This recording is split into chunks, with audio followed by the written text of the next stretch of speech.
Hi friends, welcome to type. तो मित्रों, type competition में आप सभी का एक दफे स्वागत है। तो आज है 22 जून। सॉरी, यहाँ चेंज नहीं हुआ है। आज है 22 जून। हम सभी पढ़ने वाले हैं 22 जून के इम्पॉर्टेंट करंट अफेयर के प्रश्न। इसमें कुल 20 प्रश्न होंगे और हर एक प्रश्न का विस्तार से देखेंगे। तो चलिए चलते हैं, आज का पहला प्रश्न देखते हैं। क्या है पहला प्रश्न? से पहले हम आपको बता दें कि यह क्लास आप सभी प्रतियोगी परीक्षाओं के लिए महत्वपूर्ण होगी। जितना आप देख पा रहे हैं कि जैसे CGL हुआ, MTS हुआ, GD, CRPF, ALP, NTPC, UPSC, group D, police, REET सभी परीक्षाओं के लिए मोस्ट इम्पॉर्टेंट क्लास होगी। आगामी परीक्षाओं के लिए इम्पॉर्टेंट क्लास है ही। तो चलिए चलते हैं। आज का पहला प्रश्न है कि देश भर में अनुसूचित जाति छात्रों को कौशल प्रदान करने के लिए किसने जय हिंद योजना शुरू की है? तो जय हिंद योजना आपका दिल्ली विश्वविद्यालय द्वारा शुरू किया गया है। दिल्ली विश्वविद्यालय द्वारा जय हिंद योजना शुरू किए गए हैं। इसी के साथ अन्य योजना देखेंगे। कुछ पुरानी योजनाएं हैं, जैसे महिला समृद्धि योजना। महिला समृद्धि योजना आपका यह भी दिल्ली सरकार के द्वारा चला गया है। उसके बाद मुख्यमंत्री बालिका समृद्धि योजना, यह आपका त्रिपुरा के द्वारा चलाया गया है।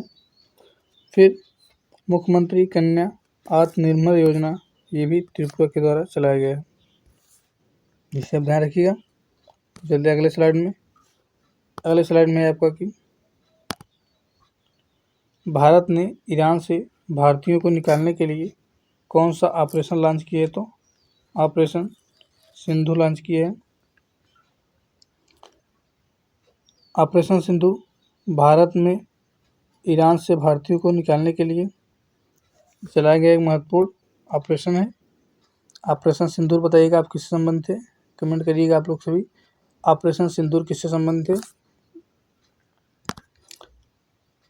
उसके बाद हाल ही में राम बहादुर राय को पद्म विभूषण से सम्मानित किया गया है। वे किस चीज़ से संबंधित है? तो बात करेगा पद्म विभूषण की। पद्म विभूषण आपका तीसरे नंबर का भारत का सबसे बड़ा पुरस्कार है। सबसे बड़ा पुरस्कार भारत का क्या है? तो उसे भी कमेंट करिएगा। अगर बात करें पद्म पुरस्कार की, सबसे बड़ा पद्म विभूषण हो जाता है, उसके बाद पद्म भूषण, उसके बाद पद्म श्री। पद्म पुरस्कार आपका 3 कैटेगरी में, पद्म विभूषण सबसे बड़ा, पद्म भूषण उससे छोटा और पद्म श्री सबसे छोटा होता है। तो अगर हम राम बहादुर राय की बात करें तो ये एक पत्रकारिता से संबंधित है, जो कि एक जाने माने पत्रकार हैं, जिन्हें हाल ही में पद्म विभूषण से सम्मानित किया गया है। अगला प्रश्न है आपका, संयुक्त राष्ट्र महासभा द्वारा किस वर्ष को अंतर्राष्ट्रीय महिला किसान वर्ष घोषित किया गया? तो 2026 को। 2026 को संयुक्त राष्ट्र महासभा द्वारा अंतर्राष्ट्रीय महिला किसान वर्ष घोषित किया गया। अगर आपसे ये पूछे अंतर्राष्ट्रीय महिला किसान वर्ष अंतर्राष्ट्रीय महिला किसान दिवस कब मनाया? तो 15 अक्टूबर को। कब? 15 अक्टूबर को हम अंतर्राष्ट्रीय महिला किसान दिवस के रूप में मनाते हैं। इसी के साथ संयुक्त राष्ट्र महासभा से संबंधित हम कुछ फैक्ट देखने वाले हैं हम सभी। तो अगर बात करें संयुक्त राष्ट्र महासभा की स्थापना कभी थी? 1945 में हुआ था। अगर संयुक्त राष्ट्र महासभा का मुख्यालय की बात करें तो आपका कहाँ है? न्यूयॉर्क।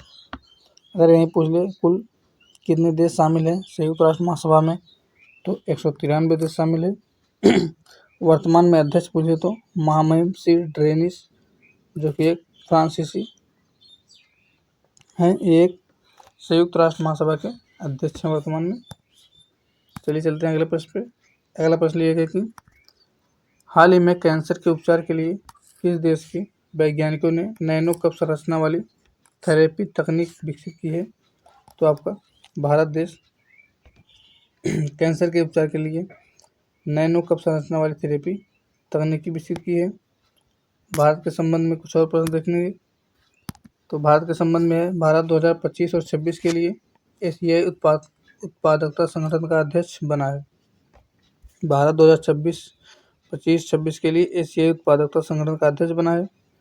उसके बाद मत्स्य पालन क्षेत्र में भारत की अर्थव्यवस्था लगभग 0.09% का योगदान रहा है, यानी कि मत्स्य पालन में भारत की अर्थव्यवस्था का 9% योगदान रहा है। अगला प्रश्न, अगला सवाल मतलब पूछ सकता है प्रश्न कि भारत ने समुद्री क्षेत्र में महिलाओं के लिए सागर सम्मान पहल शुरू की है। अगर आपसे पूछे सागर सम्मान पहल शुरू किसने की है, तो भारत ने के लिए किससे संबंधित है, यह एक महिलाओं से संबंधित है, महिलाओं से संबंधित है, इसे ध्यान रखना है आपको।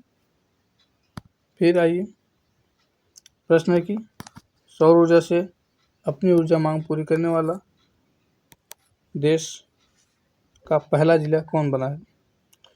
सौर ऊर्जा से, यानी कि सौर ऊर्जा से अपने पूरे जिले भर की बिजली आपूर्ति को पूरी करने वाला वो कौन सा जिला बना है, तो आपका दीव जिला बना है। अगर बात करें दीव जिला कहाँ पर स्थित, तो गुजरात के दक्षिण तट पर स्थित है। दीव आपका गुजरात में स्थित है। गुजरात का एक जिला दीव है जो कि सौर ऊर्जा से अपनी पूरी जिले की ऊर्जा को कवर कर रहा है। अगला प्रश्न है कि हाल ही में जारी ग्लोबल जेंडर गैप इंडेक्स 2025 में शीर्ष पर रहा, तो शीर्ष पर आपका आइसलैंड रहा है। कौन? आइसलैंड रहा है।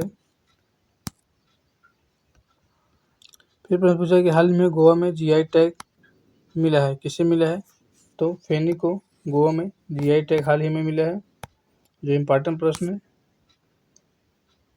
अगला प्रश्न कि हाल ही में मालदीव की ग्लोबल ब्रांड एम्बेसडर कौन बनी है, तो कैटरीना कैफ ने। कैटरीना कैफ को मालदीव की ग्लोबल ब्रांड इंडेक्स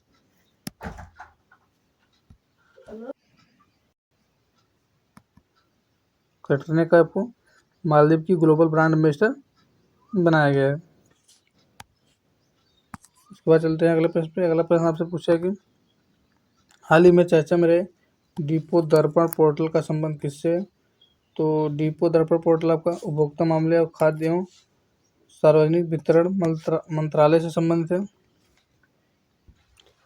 उपभोक्ता मामले, खाद्य एवं सार्वजनिक वितरण मंत्रालय द्वारा डिपो दर्पण पोर्टल खोला गया है। ऐसे भी प्रश्न पूछ सकता है, एग्जाम में कुछ भी बना सकता है। फिर आइए अगला प्रश्न की बात करें, तो अगला प्रश्न है हाल ही में ग्लोबल विजिबिलिटी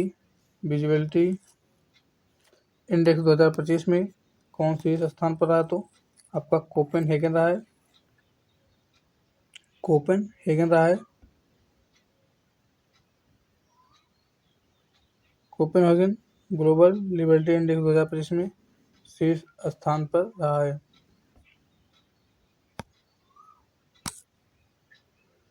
तो थैंक्स फॉर वॉचिंग मित्रों, आज के लिए इतना ही।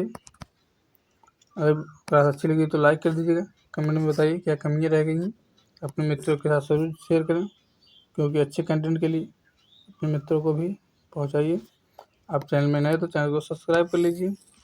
फिर मिलते हैं हमें नेक्स्ट क्लास में, तब तक के लिए बाय बाय, टेक केयर।